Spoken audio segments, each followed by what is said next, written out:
Tell us then, Clarence, about your reunion with Clint Waters after 65 years. I think it's a very neat story. My voice isn't very good.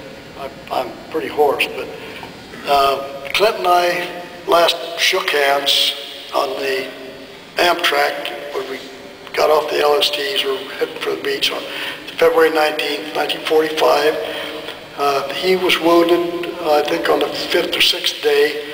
They took him to Guam, and from Guam come back, and he was from Maine, so he ended up in a hospital, I think it was St. Albans in New York. I got hit on the 16th day. They took me to Guam. When I got there, I asked about Clint, and they told me he had died of wounds. And so all these years, I thought Clint was dead. There's another Waters in the 5th Marine book that I thought was him, who was killed in action. Anyway, so last March, I was at my grandson's party down in Los Angeles. My nephew, one of my nephews came up, tapped me on the shoulder and said that to call this number when I get home Monday. So I asked who it was, and he said Clint Waters, and I said I didn't believe him. I just didn't believe him, and so I thought it was a joke. So I asked him how he got the number, and he said, well, my nephew flies home to Orange County from Sacramento every weekend.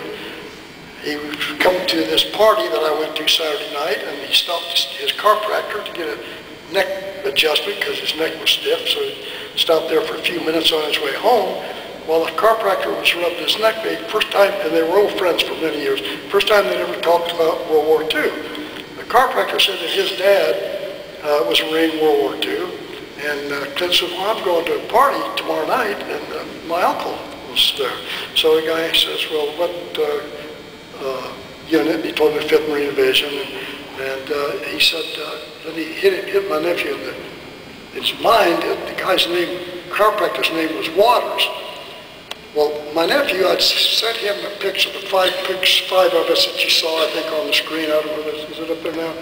Anyway, there's 5 guys, Jack Wheeler, myself, Clint Waters, Jugger Johnson, and John Basilone. I'd sent this picture to my nephew many, many years ago, and it hit him that this is one of those guys in that picture. So he told the chiropractor turned around, grabbed his telephone, and he called his dad, Clint Waters, who lived in Medford, Oregon. And his dad, he told him, he says, you ask him if he knew Clarence Ray, and he says, where in the hell is he? He thought, he was told the same thing. He thought I was dead. I thought he was dead. So I called him Monday morning. We cried for about an hour and a half. We made a date to visit each other. He drove halfway down to where I was, and I drove halfway up. We met in Vacaville, California 2 weeks ago for 3 days, and it was really an emotional, and a lot of these guys here know Clint Waters, I know. He was the first squad leader in Basilone's machine gun squad. And a great guy. He was supposed to be here tonight. He was invited, but his wife kept traveling. He didn't want to leave her, but he's a wonderful man, and he also asked me to give Mr. Ambrose readings because he, I know, was interviewed by you for this series. But that's my story with Clint. We've been writing and emailing and telephoning almost every day since. And I know when I get home, I'm going to have a lot of mails from him, and he wants a full report on everything here, so, and pictures. So I'm hoping my other nephew there takes a lot of pictures. So I'm going to send them all to Clint. Great story. Thank you. Let's give him one more big applause. Thank you.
Thank you.